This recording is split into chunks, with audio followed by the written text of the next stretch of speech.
The life cycle of these factory farmed chooks is actually 6 weeks. 6 weeks from hatchings until they're sent to slaughter. I mean, that's extraordinary. How many times have you walked past a supermarket shelf and seen these enormous chicken breasts? They're actually bred to grow that fast. And the problem we saw with the chickens that the Animal Liberation Group brought out and showed us is that they struggle to stand. Their breasts grow so big so quickly that their legs can't hold them up, and they suffer really awful respiratory problems. The birds sit there and manage to hang on to a short, suffering life. It's sort of too awful to think about, isn't it? That actually makes me physically, feel really sick looking at that.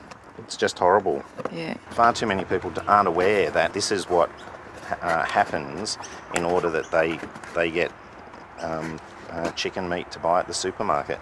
We got a phone call from the Animal Liberation Group saying that they were about to do a raid on a Steggles farm which was just north of Newcastle.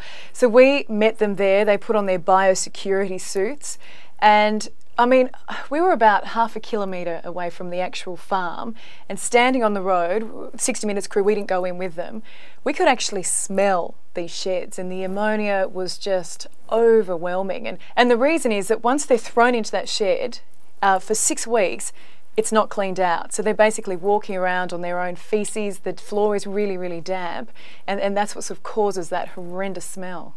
What we asked them to do is to get a cross-section of birds, not just to pick out the 20 sickest or in the corner, but when they opened the door and their camera's rolling the whole time, there were dead birds on the ground. There are other chickens eating the carcasses of these rotting dead birds.